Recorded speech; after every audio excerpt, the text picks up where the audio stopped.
Audio Jungle.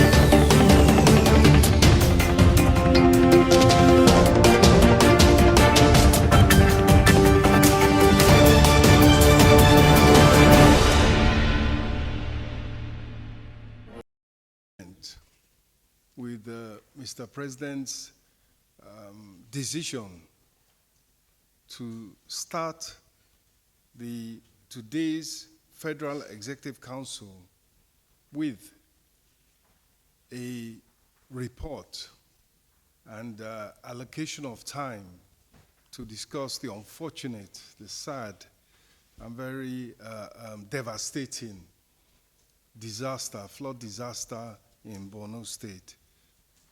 We all agreed and felt that it was extremely appropriate that, led by Mr. President, we focused on, first of all, the sad loss of life and expressing condolences to the relatives who had lost loved ones, as well, of course,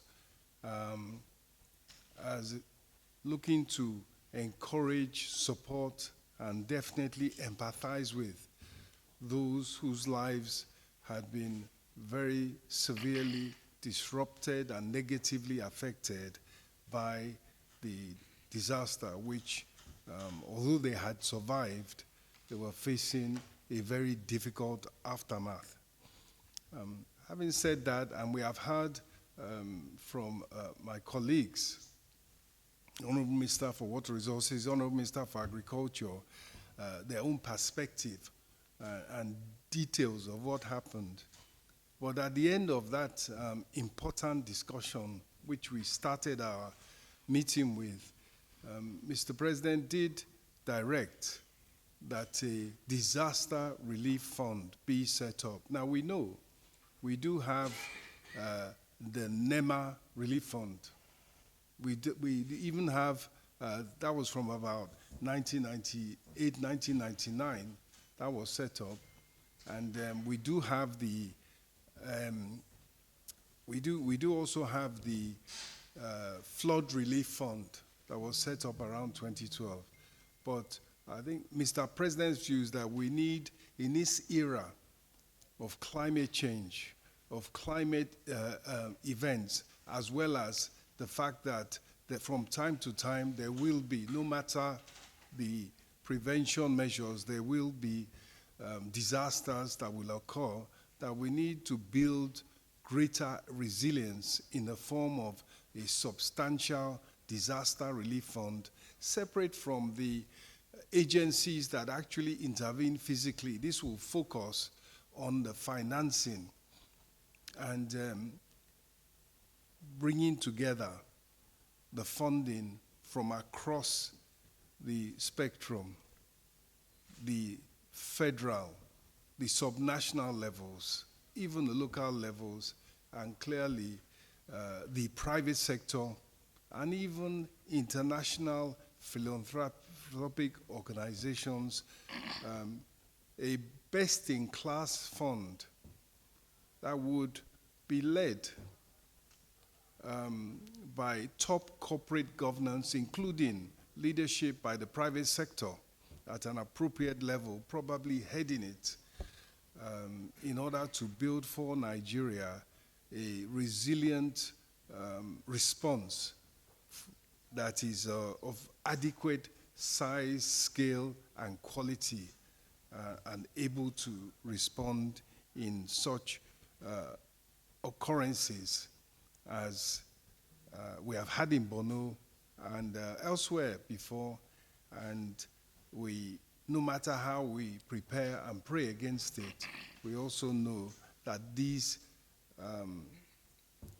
will happen from time to time, and so we need to be ready. In addition, importantly, the Economic Stabilization Bill proposal, draft bill, was passed by the Federal Executive Council, and that essentially basically puts in place specific measures, specific draft laws and specific policies in the fiscal area, in the tax area, in order to improve the overall economic environment. It's essentially based on the output of the Fiscal Policy and Tax Reform Committee that was set up by Mr. President in August 2023, and which, under the chairmanship of Mr. Taiwo Oyedele, and in order to give,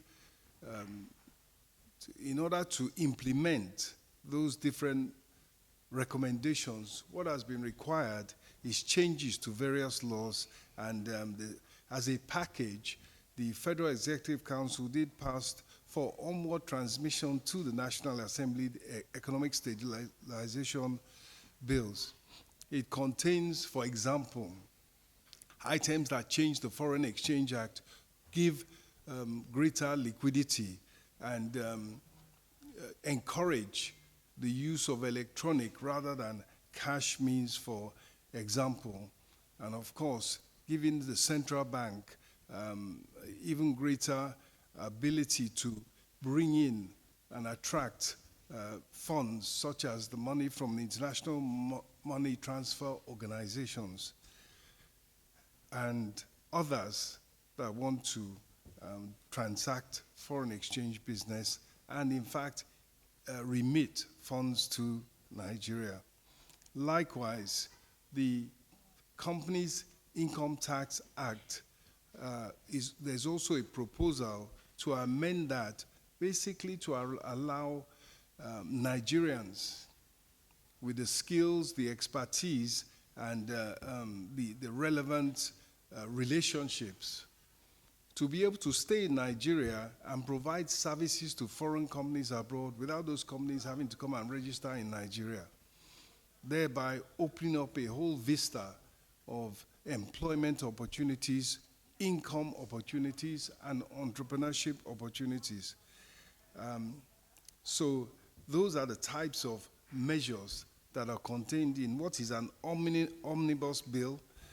There are changes to the Fiscal Responsibility Act as well that affect, in particular, the government-owned enterprises and how they are to share their surpluses and how they are to put in place reserve funds for building surpluses from their revenues. As I say, it's very detailed, and of course, it will be available to the public.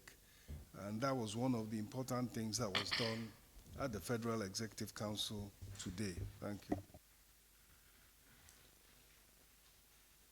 Audio Jungle.